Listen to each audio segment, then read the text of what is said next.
We got just 3 games to go in this Raptors season, so let's put a bow on Thank this God. thing. Yeah, thank God for us all.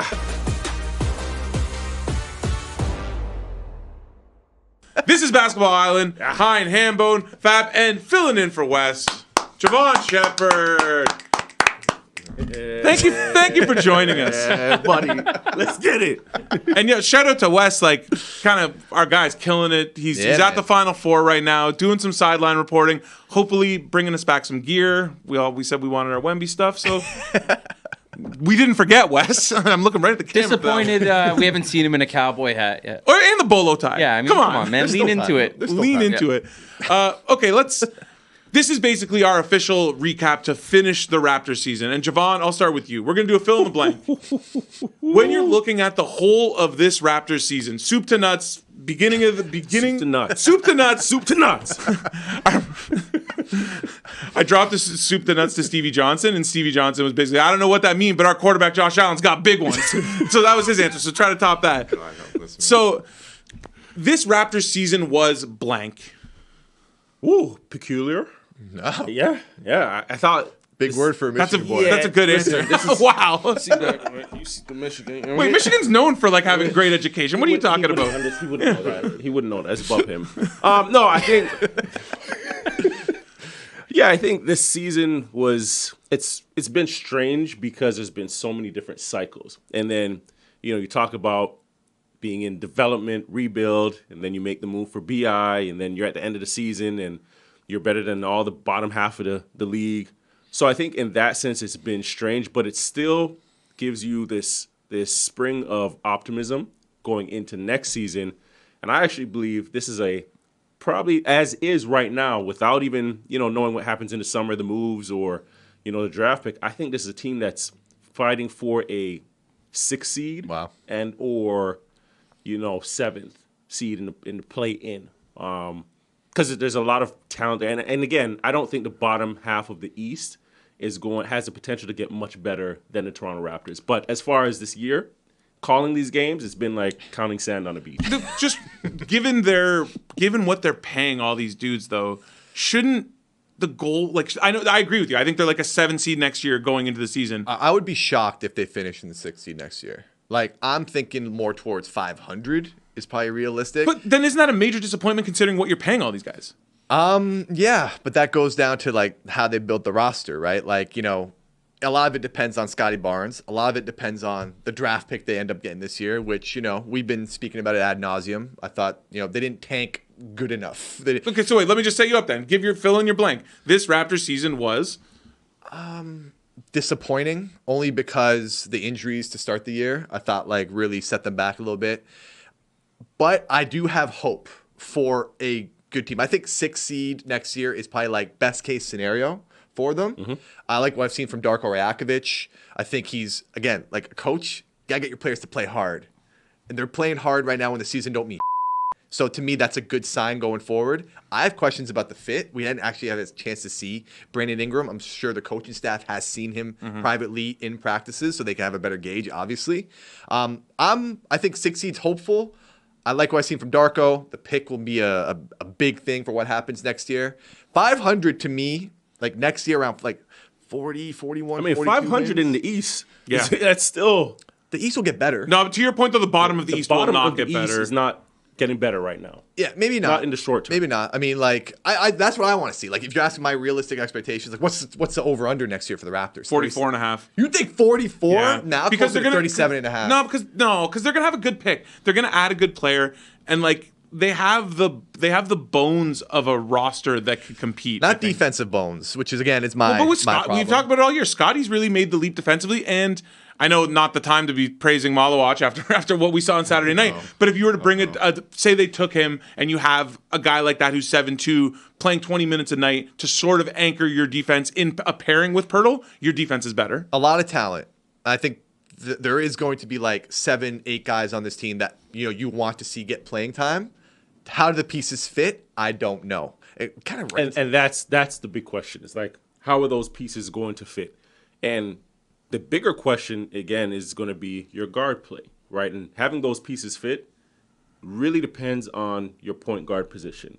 right? And what type of leap is Emmanuel quickly going to take over this summer, right? And I don't think it's going to be, a lot of skill or he can shoot. He can handle the basketball. He can turn corners now and then. But I think this being a student of the game is going to be so important for a guy like him because you got to balance BI. You got to balance Scotty. You got to balance, RJ and, Grady. But you also have to be the one that's going to engage your rookie, right? Who's also going to be a part of this thing as well. It doesn't matter what the pick is going to be. So whomever that guard is going to have a lot of responsibilities on their shoulders. Yeah, I think, and to answer your question, if we're filling in the blank, I think tedious is how I'd probably describe this year. It's, there's been fun moments. I think seeing them buy in, especially the rookies, to what Darko's been doing, playing defense the last couple months. There's been fun, bright spots. RJ is a playmaker. Scotty, the way he's leveled up defensively at times. But it's weird watching them and wanting them to lose because it's better for the team. So I think I'm glad that next year is going to actually have stakes that are just about wins and losses. And we're not going to be talking about whether, they should be looking at the pick and trying to lose games. So I think next year will be a little more refreshing in that regard. But to your point, someone like Emmanuel quickly, they're counting on him a lot next year. They're counting on all these guys. They're all making good money. So, you should be aiming for something like a top 6. I don't even know if, limping into the play-in is probably not good enough for how you've constructed this roster. Yeah, you made a point earlier that the money that these guys are paid. I also don't put much emphasis on that or importance on that because it's the NBA, right? You have to spend the money. So it's going to be spent regardless. But what's going to change next year, and we're also going to learn about these guys, is there's a different level of pressure now. Mm-hmm. These young guys didn't have to win this year. So they can go out there and play through mistakes. And you mentioned the injuries early in the season.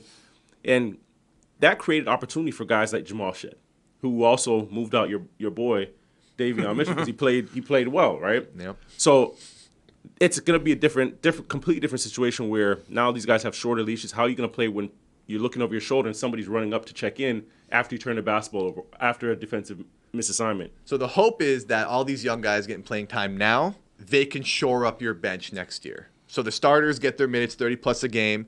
Jamal Shed comes off the bench. Jonathan Mobile comes off the bench. Are they going to kill you, or are they going to use this experience that they've gotten the last part of the half season to keep things afloat? And that's what's tricky now because, Fab, you've said it all the time. March and April is fool's gold. It is. And, these guys are looking really good. The bench is looking really strong. But how much stock do we want to put into it? Personally, I think they'll be more than serviceable as a bench unit for next year. And they're cheap. So much is going to come down to what that draft pick is and what position that draft pick is. For me, to fill in the blank off the top, confusing is the answer. Kind of similar to the three of us. It's just this team didn't know what they were trying to do. And it's yes, we're tanking, but then we're going to go and win 7 straight. And then we're going to play our starters, but we're going to bench them in the fourth quarter. And it just seemed like there wasn't a clear mandate of what exactly they were trying to do. Yeah, so I just want to hone in on, there's been a lot of talk about Scotty Barnes. What's his ceiling? What kind of role will he play on a championship team? Do you not think this was kind of a precarious season for him? So, you get rolling in January, but you're playing well knowing that the team doesn't want to win. Yeah. Some of the fans don't want to win. Doesn't that kind of mess with your head as a player? I'm playing well, but this isn't good for us. I don't, how do you navigate that? And the fact that he's not been playing well down this. The last month has been ugly. Yeah, offensively, his 3-point shooting, it's bad. If we had hope for it at one point, maybe he can be a 33-34% guy. That doesn't seem to be the case at the moment. The focus is, and that's the thing there. I'm not, again, as a player, and you guys talked about the emotional highs and lows that he would have gone through in his play, knowing, okay, you start out the year playing well, but the team's not trying to win. The team's prioritizing picks. Later in the year, we also don't know the structure of his contract, right? He's probably just out there to get to a certain amount of games for maybe he wants 65 for that. 65, which could also be, bonus incentivized. Mm-hmm. We don't know the structure, right? Sickens me. So it may sicken you, but I'm going to be out there and get it as well. Well, because I wanted losses. But then at the same time, your focus as a player is completely different. So if we're talking about the 3-point shooting or, he hasn't looked the best down late, it would be hard to be when you leave that locker room and we are prioritizing picks. And I think Jevohn nailed it early on. It's easy to play when there are no stakes attached, right? Next year, and I think the Quickly point was great as well, I need a mental giant in that position because you need to feed multiple players while also getting your own. but also like quickly's not the best But defensive player. I don't think that's his game though, to be feeding and setting up guys. Like That's- the math tells why me fit matters, I want to right? see him taking more pull-up threes because he can be elite taking pull-up threes, but he's not that guy who's gonna be the distributor and just really like I'm here to set the table for He's others. gonna have to figure it out. But that's right? not Like, him though. That's not his But game. there's such hypotheticals when we're talking about this team. We haven't even seen Brandon Ingram Yeah. step foot on the court. How can I even visualize what this looks like yet? Because we haven't seen anything. You're also going to learn. I think next year's where you're going to really learn about Darko, right? Because to your point, there's an element of coaching creativity that he's going to have to tap into, right? We've all seen IQ's probably most comfortable off of the basketball, where he can be a scorer, where he can knock down shots. But based on the design of this team, the personnel, that's not going to be a starting spot, right? It just isn't going to be the case. So how is Darko going to continue to put those guys in positions to be successful? But also, roles are going to be more defined going forward. You know, everybody's labeled Grady a shooter, and I think that's been to a detriment. But if you followed him from Kansas, he's not a knockdown guy. He's a guy that's 6'7" that can make shots, he can do stuff. but he can do a number of different things. So we have to also get away from that mentality, and it's up to the coaching staff to put all those guys, connect the dots for all those guys. My gut tells me that I want to see like almost Quickly and Scotty and even a little bit of RJ facilitate more. I think Scotty Barnes with the ball in his hands can be more impactful as a facilitator than just, spreading the floor, standing in the corner.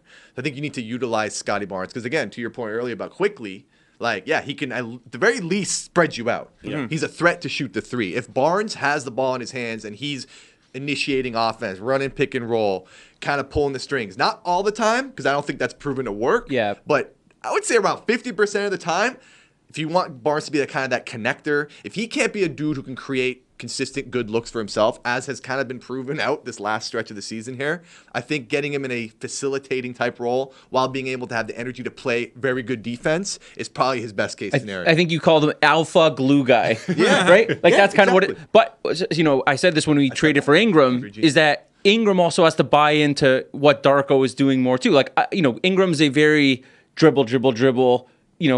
Long possessions. Yeah. Will he go quicker? Will he move off the ball? Will he become more of a catch and shoot guy? Like that's the kind of stuff he has to do with Scotty, right? So I think that's where we should be evaluating the players less because it's not their responsibility to figure that out. That's on the staff to figure that out.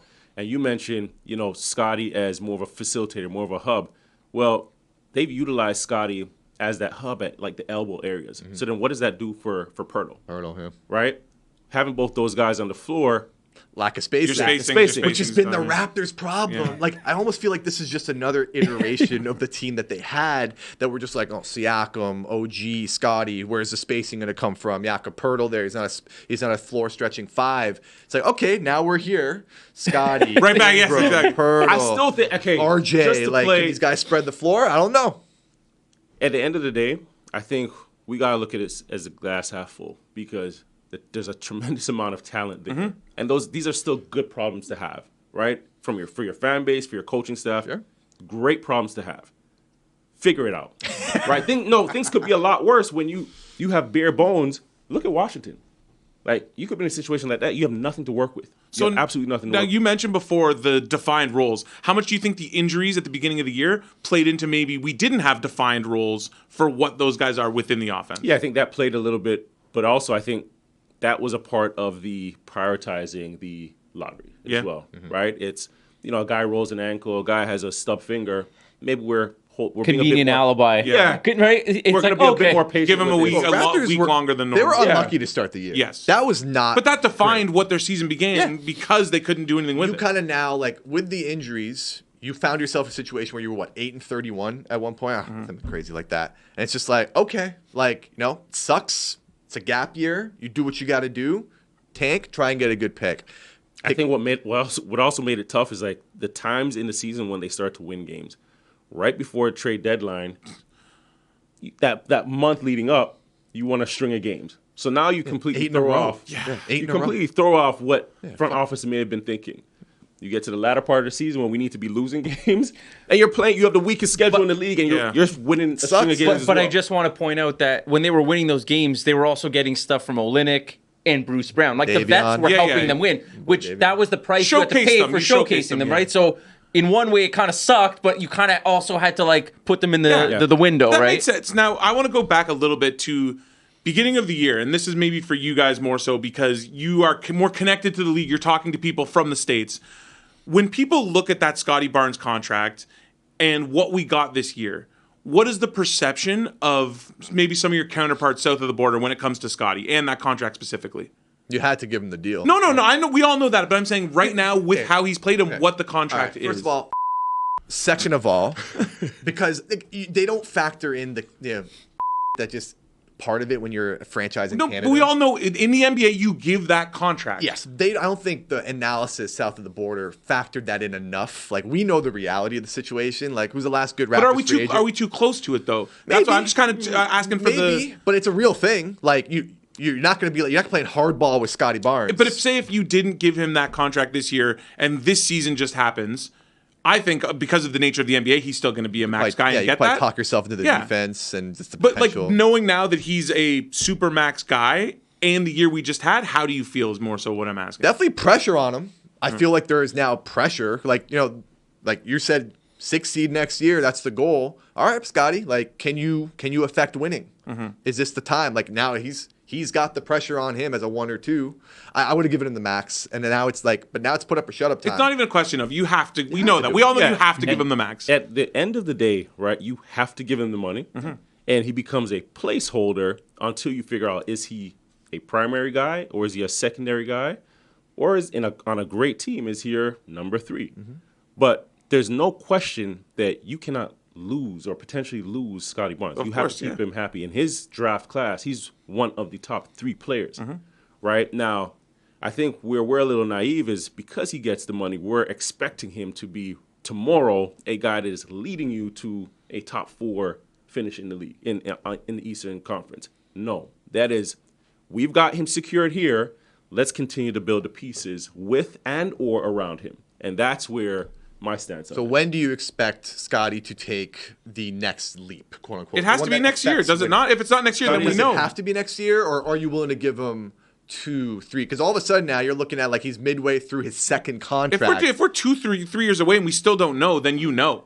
If not knowing is knowing. Yeah, I mean, he's going to be 24 next year.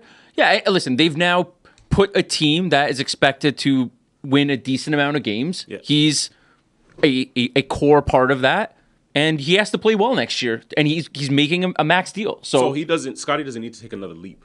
I think next year tells us whether he's a 1 or he's just your defensive secondary guy. alpha glue guy. Alpha glue guy, like an OG, like a maybe don't, even. don't do that to me, okay, man. Here we go. Like I went there. That's just. Okay, well, hold on. No, hold on. tells us It tells us that, right? Is It OG gives us not an clarity there. example of things can happen Well, later so in your I was career? going to say, Jevohn's just a natural. That's the perfect transition because look at what we're seeing from OG right now. And Fab, you were saying this morning. Like, where was this for 7 years in Toronto? The leap this guy has made over the last month. Offensively. The defense is already always been there. We great know the defense is always there. He is a legit like go-to guy for the Knicks offensively right now. It's sad to watch, man. But is that? But so I'm hurt because listen, man. Obviously, we didn't have this pod like as frequent when the trade happened. Like I was anti that trade the moment it happened. I'm a big OG guy. I think you could have built with OG and Scotty, and I get the argument about him not being great offensively when he was with the Raptors. I thought there was something there only because the defensive floor was so high. So it's like, for me, it's like you get that every single time. Now I get, the injury stuff. He had a rough go around in Toronto. If healthy, with that defensive floor being as high as it is, you take a shot at someone like OG, pay him $40 million. Who'd you rather pay $40 million to, him or Emmanuel Quickly? Even if question, man. Like, it's OG because of the defense, and that's a simple But now, having said all of this, it hurts. We were in New York last year during playoffs when we were during Knicks Pacers, and it's like everyone knew OG was going to get hurt. When you're Tibbs and you're playing this guy that much, Thibodeau's not doing any he's favors. gonna. But in 2 weeks, is this guy not going to break down again? And it's going to be like OG's out again. I think OG. What happened? This worked out for everybody, in my opinion. More for New York. Well, it worked out for OG as well because we're forgetting. OG's offense never really came to fruition with the Raptors. One, because of those injuries, right? And secondly, by the end of his tenure with the Raptors, OG also wanted to move on. right? So his when you're in a situation where you're more motivated, you get a different player. Now he's also a more mature player. So how he takes care of his body, how he leads in the game, completely different player. OG was pegged as a third or fourth option his entire career in Toronto. He was never once given the three blank, pretty much your standard 3 and D guy. Behind Freddie, he was behind Siakam, and when Barnes ascended, he was behind Barnes. And I think for me, he could have. I'm not saying he could have been a 2. But he's not a 2. He's not a 2 in New York. No, he's not. He's having a good stretch, 3. but he's still a 4 or a 3. He's a 2 next to Towns. And this is also a month and a half. Bridges might be ahead of him in the offensive pecking order, right? It's also a month and a half stretch. Yeah. To it's hard not to love it. It wasn't. No, you love it, but it wasn't that he was pegged. A 3 here. He also didn't play enough consistently enough. I also think there's a pressure that he's relishing of playing in New York. Almost you playing for that group of people. You have to raise your game. But aren't those the guys you want? Those are the guys you want. I know, and he's embracing. Shoot to miss, man. He doesn't shoot to miss. Remember the bubble shot, man. He's not. I don't think the reaction alone to that bubble shot just shows you how cold blooded he is. There's a quiet confidence to him. Mm-hmm. I kind of liked his shtick. He didn't say many words. I don't know, man. I always thought there was I was a big fan of his. I thought him and Barnes could have been a starting point. I mean, I can't believe you brought up OG. Now you're getting me so the frustrating hot and bothered about it, man. I think this just goes back to. I also think what we've said. Quickly and Archie don't play. That's the thing. Man, OG plays defense. The direction, potty mouth over here, eh? The direction of the trades would show. Sorry, Connor. The team was sort of a rudderless ship with the direction they went, where it's you didn't know if you wanted to tank or try to be good. So we're just going to try to bring guys in that we think we can sort of build around. And those aren't the building blocks. I'll say this. What also helps OG is they have a scoring center. Mm-hmm. New York does. So in terms of his spacing, his shot opportunities, that's a good point. It's a little different than the makeup of the Raptors. Of course. With the Raptors. Of course. That is a world of difference when you have a Karl Towns that can attract a double team, and now, offensively you're playing 4-on-3, right? They get that ball moving. A lot of OG shots are off of closeouts, right? Then he's using his athleticism. Yep. Or you're playing 4-on-3, the ball moves around, he's getting open shot. He's capable of that. Whereas the perimeter oriented makeup you're of the Raptors, you're loading up to stop it. When teams are switching everything, he now has to use a lot more creativity off of the bounce to get his shots. His scoring opportunities are completely different. It'll be interesting to see what happens with Brunson back now and whether he can kind of fall back and still contribute and just be that I don't think it's not easy to play with Brunson, right? Yeah. Because Brunson, you kind of have to watch. Yeah. You kind of have to stand around and watch a little bit, right? He's gonna, zip in and out and dribble and what's he gonna do? Zip in and out. I don't know what that. That looked like a carry. He's gonna griff for fouls. He's gonna do all that stuff. So you kind of have to stand in the corner and watch him a little bit, right? If OG's playing this way, do we take the Knicks seriously in the East? I still don't. I don't take them seriously only because Cat is still their defensive. Hey man, Cat was awesome against Jokic. Defensively against Jokic last year in the playoffs. The Knicks are a legitimate offensive force. Yeah.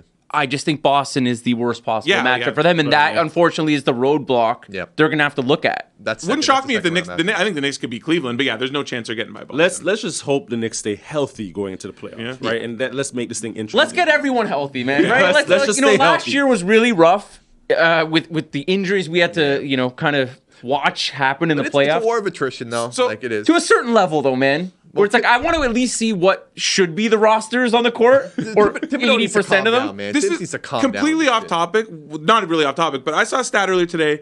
Since January 4th or January 1st, teams that have a 70% winning percentage. Indiana Pacers are one of those teams. Are we taking Indy seriously? I mean, they're Eastern Conference finalists last year. It depends on Haliburton, man. If Haliburton's looked great the last couple months, he's looked really good. He's still a black hole defensively, but they got dudes. They got a lot of guys. Miles Turner's a free agent. If they can, that's another one. I think they can beat Cleveland. Them in Cleveland second round, man. I'll take value on Indy. My question is, I don't take teams that don't have that element of physicality serious. So when I look at them, when I look at Cleveland, great teams, talented teams, skilled teams. Call them soft. When you get to that playoff grind, we're talking about a 7-game series, and them games are coming at you quick, and your ankle, you're beat up. You're bandaged up. What do you? We saw it last year with Cleveland, anyways. You don't fear Jarrett Allen. Yeah, we know we saw it with Jarrett Allen. I'll say this. This might be a hot take. I think Indy plays Boston better than anyone in the East. Yeah. And if you look at that conference finals last year, they handed game one away on a silver platter. Yeah. Oh, yeah. And in Indy, they probably could have got one of those 2 games. And instead, they came out on the short end, which that's the nature of playoffs. But they were hyper competitive in that sweep, which I think they played them better than anyone else did in the playoffs, including Dallas. Honestly, the East is starting to shape up with a little more intrigue. I know we kind of East last week with like West were super hype, but there's some fun matchups in the East. Like Detroit will make things interesting. Indy will make things interesting. We're all fading Cleveland, it seems. Yeah, Detroit's a nice story. but Come when- playoff time, have a good- Cade will be figured out. No, but have a good first round series. Yeah. For Detroit, they just need their finals is winning around. Yeah, they remind me of like Orlando last year. Like I think they'll give a team a war in the first round, but then they'll kind of fade because I think Cade, like for all the love we're giving, like Cade Cunningham, pretty inefficient. Sorry, Wade Cunningham. Did you see Stephen A's tweet? Come on. That boy Wade. That boy Wade, yeah. I like Stephen A, but yeah, he's doing too much right now. Yo, look at the keyboard. W and C are not close to each other. That was a choice to write Wade. That wasn't a typo. They're pretty. They're on the left side of the keyboard. There's 2 rows between them. Fair point. Yeah, this guy. What's Fab? Fab, yeah, he's got a keyboard right there. What are you looking at? I'm just kind of glancing at the playoff picture. No, I just want to see kind of who's matched up with who right now. well- So you would see Detroit would be against the Knicks Yeah. if the playoffs started today, which I mean that's a wrap for them. Yeah, but beef stew's causing a riot, man. But I mean they're gonna go down swinging, literally, right? They're gonna fight some people. Oh, I love Ron Holland. What do we think about the West? So I know we kind of chatted about the Thunder earlier. I mean, so they got whooped by the Lakers on Sunday. That's 2 straight losses. They lost to Houston before that. And let's bring up the graphic here, Connor. They're 29-1 against the Eastern Conference, and that record is a lot worse against the Western Conference. Do we fear them against good teams in the West? So I don't fear them against good teams in the West. I fear them against themselves because good answer. they're extremely young. They're still young. I think we forget that. And going into the playoffs, and I've said it before, they're the hardest playing regular season team, and you can't take that away from them. But once you get into the playoff picture, I think they are missing one more player from somebody who has done it before. And I actually thought when the Raptors were talking about moving Pascal doesn't fit them profile-wise, but I actually think they need somebody who has not just been in the playoffs, but has done it, has accomplished it. There's very few of those. And that element of experience and toughness in those moments is where I question, okay, can they do it? Can they get over that hump? And until then, I've got to actually see them do it. And it's the same conversation we had with Boston Celtics. Until Boston won, we're saying, yeah, it's a great regular season team. You can't win just shooting 40, 50 threes a game. Same thing for them. Hardest playing regular season team, but can you get over that hump? I think that a little different in Boston, though. They did make that finals. They lost to the Warriors. So at least for me last year, I'm like, I've at least seen them make it They've to made that conference stage. finals. Yeah. And you look at the pieces that they did have, right? Guys that have grit, guys that Yeah. can Yeah, grind. Drew Holiday. I'm Holiday. kind of aligned with you with OKC, where everything we've seen in the regular season tells us they should be the hands down favorite to win the title, but I need to see it. Yeah. And I will trust, like we talked about last week, if you're telling me we're getting the Clippers with a healthy Kawhi, I'm not saying I'm going to take them, but that's going to be a bloodbath. And can you survive 3 bloodbaths before getting to a final? Jamal made a point. They do play really hard in the regular season. Problem is in the playoffs, everyone plays Everybody hard. plays hard, yeah. So like that's no longer an edge, right? So it's like, and I'm on record saying this on this pod. I worry about J-Dub as a second option. To your point, he hasn't really done it before, which again, it's a young team. I think that's like the biggest sore spot because when teams take Shea away, when they trap him, when they blitz him, can J-Dub efficiently create 4-on-3? And I think that's inevitable, right? Going into the postseason, teams are going to try and really isolate and take Shea out of the game. They'll And shade to him. it'll be tough for Shea to play at the level he has in the regular season. Yeah. In the postseason, those other 4 guys on the floor, can you make shots? Right. The in-season tournament was also a glimpse into that. Yep. Right. And if that team's not knocking down shots from the perimeter, what's going to happen? Yeah. And I think that is the question. My glass half full with the Thunder is, I mean, they have 64 wins.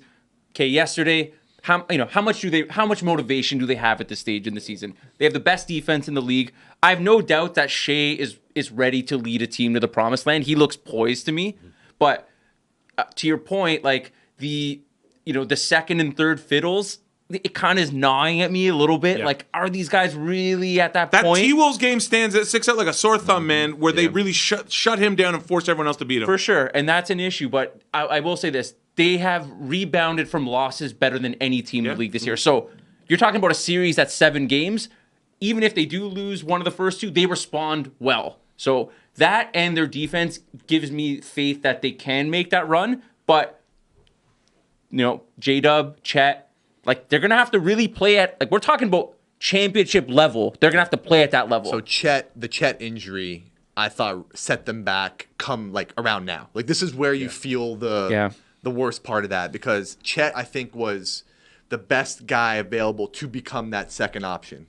Right, because of his unicorn status, 7-footer that can play both ways, protect the rim, but also like he's got guard-like skills and he can shoot the ball. But I don't know if he's evolved enough yet offensively to be a but second if he played fiddle. those games, he probably is. I think J-Dub's going to have to be the guy. I think he's a little more polished offensively. He's going to be asked to do more offensively. Like Chet, to me, man, if you could knock down threes, take a guy off the dribble here and there and play elite defense, that's cool with me. J-Dub's going to have to knock down some big shots when the playoffs come around. Yeah, I think one thing they do have, though, is they have the personnel to play against different teams. Yes. Right? They can, and when Chet was out, they went small. Really and they small. won games. There was times where Chet and Hartenstein they're were running out. like a 6'6" and below lineup. 6'6" and below team. Yeah. And they were able to win. And now you have, potentially you can go bigger.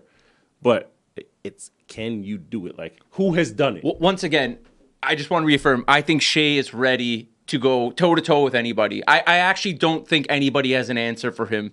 Even the trying to blitz him and stuff doesn't always work because sometimes he doesn't even need a screen.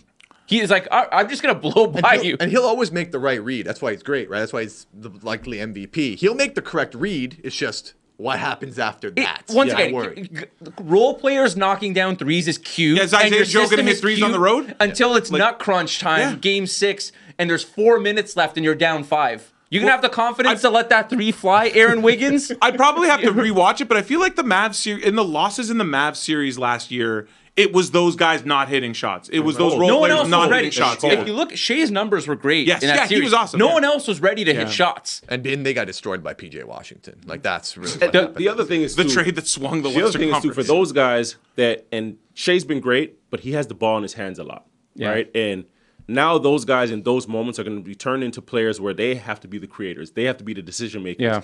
That's a situation they've never been in, right? They haven't had to be in because Shea's been ball dominant and a guy that does it all for them.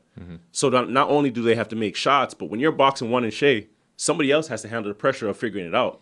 And that's going to be a big question. a lot of the boxing one. Hey man, let's see some of that janky D on Shea in the Golden playoffs. State did it against Jokic in a game too. Like it's a viable strategy. Yeah. What's scary for OKC is that Luka looks very comfortable when he plays there. A little too comfortable. Oh, dude, the West is an absolute gauntlet. It's a gauntlet, yeah. Like I'm again going back to it, like OKC against the Clippers, OKC against the Lakers. The Clippers are they're Warriors, really doing their best to trick everybody. Clippers. They're really like pulling out all the stops right now. This happens every year. Whatever. Like the Clippers are poised. Remember that series against the Suns where Kawhi carries them to a 1-1 series and he gets hurt and it falls apart. But you know what's funny is that these teams in the West, they're not just beating each other up in the playoffs. They're beating each other up right now. Like Denver's in 4th, and potentially if they don't win some games right now, they could end up in a play-in position. I think there's a half game. There's a half game between 5 teams right now. So they're beating each other up right now, and that's gonna be fun. It's going to be exciting stuff, man. Honestly, teams want to fall to 7 to play Houston on the 2 seed. Hey man, I just made a Nuggets title bet the other day. I'm not like, I think this kind of means nothing to Denver. I think for Denver, yes, you want to avoid certain teams, but like I think they're poised to go on a nice little run here. But it's all matchup dependent. To your point, Ball's got to be healthy. That's the key. Yes. Ball's got to be healthy. Well, the latest from Michael Malone is that he's hopeful Murray comes back for the playoffs, and I don't think there's any reason to rope a dope right now when you're trying to stay above the play-in. So his health is a major concern, and that's kind of been the story of his career, right? But now also, before you make your bets, check the FanDuel odds because I think Nuggets are 18-1 for the title, but Jokic for Finals MVP is 27-1. If that team just take the value of that, look at those MVP. Very astute observation by you. That's good. That's good. Hey man, that's a big difference. I see your value now. 27-1. More than ever. There we go. On that note, Hold on, one more thing too. We talked about this before. Udoka. All right, not being on the Coach of the Year. yes, ballot. buddy, I've been banging that before. drum all season. It makes no I sense. have money on him from early. I was feeling good. Houston is now the 2 seed, and he's not on that ballot. Like, I understand Kenny Atkinson, your boy JB. I get that, but like, dang, KJ Redick, like, no, Udoka needs to be Once on this again, ballot. what It's was still Houston insane. before 44.5? Was that their Yeah. preseason Yeah. win total? Something so like that. And now you're the 2 seed The in a 2 loaded seed. West. Yeah. 2 seed. Give us some odds, FanDuel. Come Yeah. on. On that note, Sprinkle something. Jevohn, Sprinkle yes, something. thank you for filling in for Wes. And yeah, make sure to catch us on YouTube, Spotify, Apple, wherever you get your podcasts. Here comes Hambone's clever one-liner that he ends every show with. I got nothing. Wow. First. Yeah.